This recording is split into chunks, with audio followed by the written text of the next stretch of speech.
Video பார்க்குற எல்லாருக்கும் வணக்கம். இது உங்கள் ரெஸ்லிங் கிங் தமிழ். நான் உங்கள் ரகுமான். இன்றைக்கி நம்ம சேனலில் ஒரு முக்கியமான ஒரு விஷயம், நம்ம ட்ரிபிள் ஹெச் பார்த்திங்கன்னா ஒரு கார்ப்பரேட் அப்படிங்கிறத நிரூபிக்கும் விதமாக ஒரு விஷயத்தை பண்ணியிருக்காரு. கண்டிப்பாக ஃபேன்ஸுக்கு பிடிக்காது. அண்ட் ராயல் ரம்பிளில் ஒரு மிகப்பெரிய ஃபேஸ் ஆஃப் நடக்க போகுது. அது என்ன ஃபேஸ் ஆஃப் அப்படின்னு கேட்டிங்கன்னா, ஒரு பெரிய லெஜெண்ட் ரெஸ்லர்ஸ் 3 பேரும் ஒன்றா சேர்ந்து நேருக்கு நேர் பார்க்குறது. அதை பற்றி நம்ம இந்த வீடியோ பார்க்க போகிறோம். அண்ட் மோர் இன்ட்ரெஸ்டிங் அப்டேட்டை பற்றி தான் இந்த வீடியோ பார்க்க போகிறோம். ரொம்ப இன்ட்ரெஸ்டிங்காக இருக்கும். அதனால் ஃபஸ்ட் டைம் செலவுங்க சப்ஸ்கிரைப் பண்ணிக்கோங்க. பெல் ஐக்கனை கிளிக் பண்ண மூலியமாக திரும்ப ரெஸ்லிங் செய்யல தமிழில் தெரிஞ்சுக்கோங்க. முதல் செய்தி நம்ம எதை பற்றி பார்க்க போகிறோன்னா, triple H is the copywriter.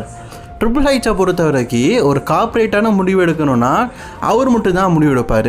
அந்த வகையில் ட்ரிபிள் ஹெச்சில் பார்த்தீங்கன்னா டாமினிக் மிஸ்டீரியோவை த ஃபேஸ் ஆஃப் தி ரெஸ்லராக உருவாக்கியிருக்கிறாங்க. டாமினிக் எப்படிப்பட்ட ஆளுன்னு கேட்டிங்கன்னா, ட்ரிபிள் ஹெச் ரெஸ்லிங் கம்பெனியோட ஒரு ரோமன் மாதிரி. அந்த ரெஸ்லிங் கம்பெனியில் அவர் தான் சாம்பியன். அவர் ட்ரிபிள் ஹெச்சில் சண்டை போடுறதே ரேரான விஷயம். ஆனால் டபிள்யூபியில் சாதாரணமாக சண்டை போடுறாருல, ஆனால் அங்கே சண்டை போடுறது ஒரு அசாத்திரமான விஷயம். அவர் அந்த ரெஸ்லிங் கம்பெனியோடைய ஒரு மிகப்பெரிய லீடுன்னு.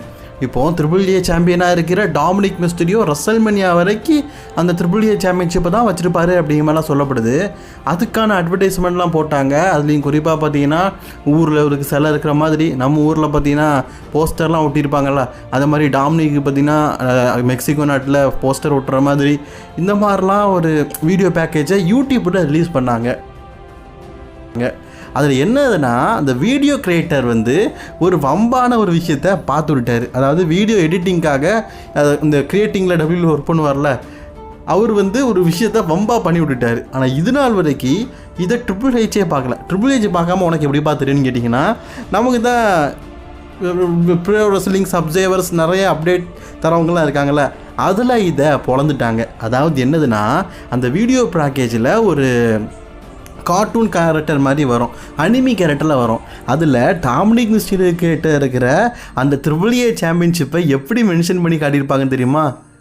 ஏடபிள்யூ சாம்பியன்ஷிப்புன்னு. இந்த யூடியூப்பில் நீங்கள் கரெக்டாக அந்த வீடியோ போனதுக்கப்புறமா ஒரு நாள் மட்டும் தான் அப்லோட் பண்ணியிருக்காங்க. அதில் நிறைய பேர் அந்த டைமையும் மென்ஷன் பண்ணியிருக்கிறாங்க. அதை கிளிக் பண்ணி பார்த்தீங்கன்னா, டாமினிக் மிஸ்டீரியோட இடுப்பில் இருக்கிற சாம்பியன்ஷிப் ஏஇடபிள்யூ அப்படின்னு போட்டிருக்கோம். எடிட்டரு உண்மையிலேயே நீ பலே மாமாதாயா. ஏன்னா எங்கள் மாமாவையே தண்ணி காட்டி டாமினிக் மிஸ்டீரியோ கிட்ட இருக்க சாம்பியன்ஷிப்பை ஏடபிள்யூன்னு மாற்றிட்டல. இதில் என்ன ஒரு ஆச்சரியம்னா, ஸ்டில் இது நாள் வரைக்கும் அந்த வீடியோ டபிள்யூபி பேஜில் தான் இருக்குது. அப்போது மாமா இன்னும் இந்த வீடியோவை பார்க்கல. மாமா சோமாவா இந்த வீடியோ பார்க்கறதுக்கு முன்னாடி நீங்கள் பார்த்துக்கோங்க, மாமா கண்ணில் பட்டுருச்சு அவ்வளோந்தான், அந்த வீடியோவை தூக்கிடுவார். ஸோ மாமாவுக்கு கோவம் வர்றதுக்கு முன்னாடி நீங்கள் அந்த வீடியோ பார்க்கணுன்னா பார்த்துக்கோங்க. அதில் உண்மையிலேயே அந்த ட்ரிபிள் ஏ சாம்பியன்ஷிப்பில் ஏஇடபிள்யூடைய லோகோ போட்டு ஏஇடபிள்யூ சாம்பியன்ஷிப் மாதிரி கிரியேட் பண்ணி விட்டுருக்காரு. எடிட்டரு நீதாயா எடிட்டர். அடுத்த செய்தி நம்ம எதை பற்றி பார்க்க போகிறோம் பார்த்தீங்கன்னா, ஃபேஸ் ஆஃப்து. என்னப்பா அது ஃபேஸ் ஆஃப்துன்னு கேட்டிங்கன்னா, இப்போ ராயல் ரம்பிள் நடத்துகிற போகிறது வரைக்கும் அதில் ஒரு ஃபேஸ் ஆஃப் அப்படின்னு ஒன்று நடக்கும்.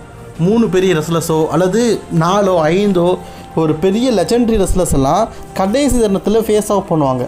அது பெரிய லெவலில் பேசப்படும். அதை பார்க்கறதுக்கும் நல்லா இருக்கும், எல்லாருக்கும் அது ரொம்ப பிடிக்கும். இப்போ எக்ஸாம்பிளுக்கு உங்களுக்கு சொல்லணுன்னா, 2025 ரோமன், செத்து, பங்கு அண்ட் ஜான்சினா இவங்க 4 பேரும் ஒரு ஃபேஸ் ஆஃப் பண்ணியிருப்பாங்க.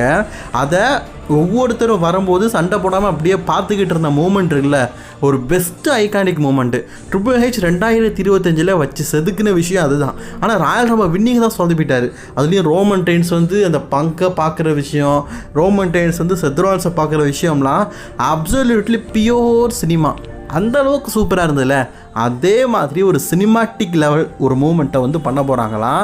அப்படி நடக்கும் பட்சத்தில் யார் இருக்கும் அப்படின்னு கேட்டிங்கன்னா, 2 பேரோட பேர் ஆல்ரெடி அடிபட்டுட்டு அவங்கள வச்சு இன்னும் ஒரு சில பேரை வச்சும் இந்த மூமெண்ட் நடக்க வாய்ப்பு இருக்குது அப்படிங்கிற மாதிரி சொல்லப்பட்டிருக்குது.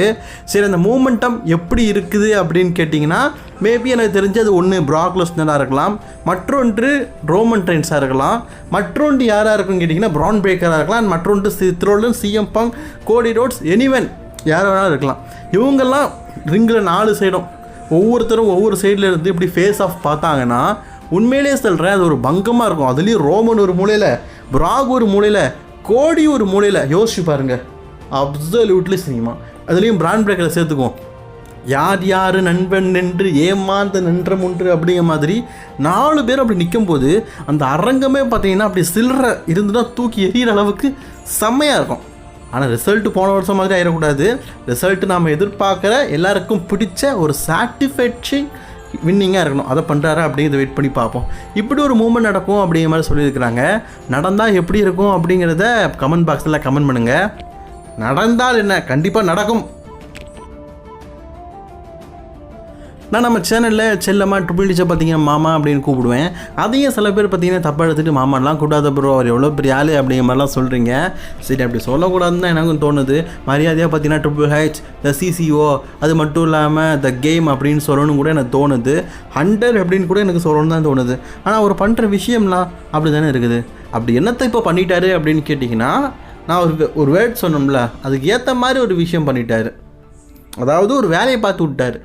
அதாவது ஒரு வருஷத்துக்கு முன்னாடி போவோம், நம்ம எலிமினேஷன் சேம்பர் டைமில் இந்த ராக்கு வந்து கோடி ரோட்ஸை கட்டிப்பிடிச்சு சும்மா கொடுக்குறது, சோலையான்ட்டு தான் அப்படின்னு கேட்குறது, அந்த செக்மெண்ட்டுக்கு எலிமினேஷன் சேம்பரில் ஒரு மூமெண்ட் பண்ணியிருப்பாங்க. உங்களுக்கு ஞாபகம் இருக்குல்ல? இப்போ அந்த எலிமினேஷன் சேம்பரில் பார்த்தீங்கன்னா ஜான்சனாவுடைய ஹீல் கேரக்டர் தானோ அவ்வளோ நல்லா இருந்தது.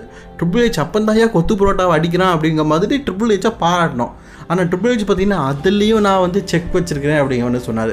அதில் கோடி ரோட்ஸை நம்ம ராக்கு வந்து பெல்ட்டால் அடிச்சிருப்பார். வாயிலிருந்து ரத்தம், கையிலிருந்து ரத்தம், நெஞ்சில் ரத்தம், அப்புறம் வயிற்றில் ரத்தம், அதுக்கப்புறம் இன்னும் கொஞ்சம் கீழே காலில் ரத்தம் அப்படின்னு சொல்லிட்டு எங்கே பார்த்தாலும் ரத்தம் இருக்கிற மாதிரி இருந்தது. அந்த பிளட்டை வச்சு தான் பார்த்தீங்கன்னா இப்போ அவர் பிஸ்னஸ் பண்ணுறாரு. புரியலையே அப்படின்னு கேட்டிங்கன்னா, அந்த கோடி ரோட்ஸுக்கு நான் சொன்னோம்ல நெஞ்சில் ரத்தம் கையில் ரத்தம்னு, அந்த ரத்தம்னா எதில் பட்டிருக்கோம்? அந்த கிழிஞ்ச ஷர்ட்டில் பட்டிருக்கோம்ல, அந்த கிழிஞ்ச ஷர்ட்டை இப்போ அவர் விற்கிறாரு. புரியலையே அப்படின்னு கேட்டிங்கன்னா, கோடி ரோட்ஸோடைய அந்த கோட்டு, அந்த பிளட்டு பட்ட சட்டை, இதை வந்து எதுக்கு தூக்கி போடணும்? ராக்கால் அடிபட்டு கோடி ரோட்ஸோடைய ரத்தம் பதிந்த இந்த சட்டை விற்பனைக்கு ஜான்சனாவோட ஹீல் கேரக்டர் பண்ணது அப்படின்னு சொல்லிட்டு இப்போ டபிள்யூடபிள்யூடைய சேல்வேஜில் போட்டிருக்கிறாங்க. என்ன ப்ரோ சும்மா கதை விட்டுறீங்கிட்டிங்கன்னா, நான் கதையெல்லாம் சொல்லலை, உண்மையிலேயே 100% சத்தியமாக இவங்க சேல் பண்ணுறானுங்க. நான் எதை சேல் பண்ணணும்னு தெரிலையா? இன்னும் கொஞ்ச நாள் போச்சுன்னு வைங்களேன், ஆல்ரெடி ரோமன் டேன்ஸ் கையில் போட்ட க்ளவுஸுன்னு சொல்லிட்டு க்ளவ்வை விற்க ஆரம்பித்தானுங்க. ஷூ போட்டார்ல, அதையும் விற்க ஆரம்பித்தானுங்க. இப்போது பிளட்டு பட்ட சட்டை, நான் கூடிய சீக்கிரம் சொல்கிறேன் பாருங்களேன், ஏதோ ஒரு ரெஸ்லருக்கு ஜட்டி இருக்குது விற்பனைக்கு அப்படின்னு போட போகிறாரு. மோந்து போருங்க சார், இதில் அந்த ரெஸ்லர்ஸோடைய வாடை அடிக்கும் சார் அப்படின்னு நம்ம சூர்யாவே ப்ரமோஷன் பண்ணுற அளவுக்கு பண்ணுவானுங்க போல இருக்குது. அது எவ்வளோ டாலருக்கு விற்கானுங்க தெரியுமா? 30K விற்கிறாரு.